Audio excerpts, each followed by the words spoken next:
ఈరోజు నేను అదేవిధంగా స్థానిక శాసనసభ్యులు గాంధీ గారు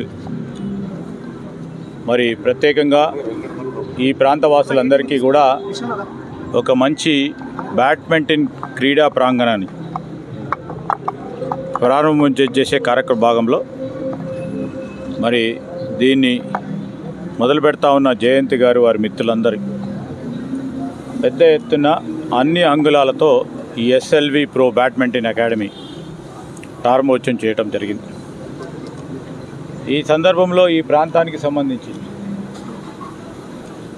మరి ఇక్కడ ఉన్న చిన్నారులకే కానీ బ్యాడ్మింటన్ నేర్చుకొని రాష్ట్ర స్థాయిలో, దేశ స్థాయిలో, అంతర్జాతీయ స్థాయిలో ఎదగాలని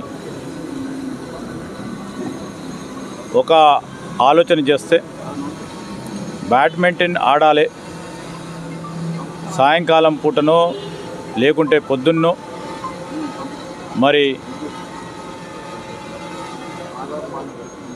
ఒక హాబీ పరంగా దీన్ని ముందుకు తీసుకెళ్లాలని ఆలోచన చేస్తూ ఉన్న వారికి ఒక ఫెసిలిటీని క్రియేట్ చేయడం అనేది ఓ మంచి ఆలోచన.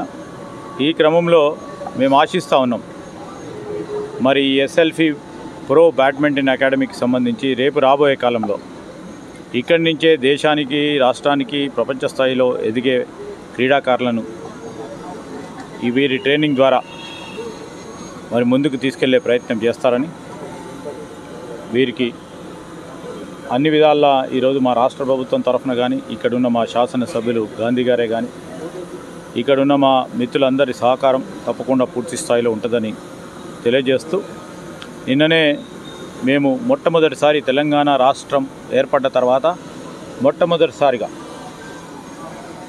క్రీడా పాలసీని తీసుకురావడం జరిగింది. ముఖ్యమంత్రి గారు స్వయాన ఒక క్రీడాకారుడిగా మరి రాష్ట్రానికి సంబంధించి ఇప్పటివరకు క్రీడా పాలసీ లేదు. ఆ పాలసీని కూడా నిన్ననే క్యాబినెట్లో ఆమోదం పొందటం.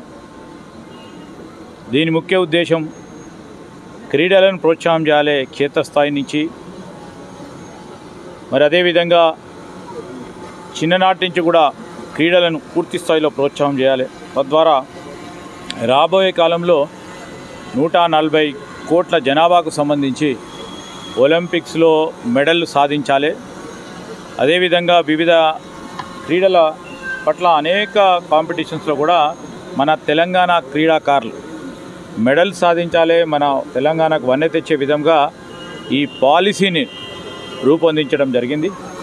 మరి దాని ప్రకారం రేపు ఒలింపిక్స్లో కానీ 2036లో వచ్చే ఒలింపిక్స్ క్రీడల్లో కానీ, లేకుంటే ఏషియా స్థాయిలో కానీ, మన దేశ స్థాయిలో జరిగే ఈ పోటీలలో మన తెలంగాణ ప్రాంత వాసులు పాల్గొని మెడల్ సాధించాలనే ఒక ప్రధానమైన ఉద్దేశంతో ముందుకెళ్తా ఉన్నాం.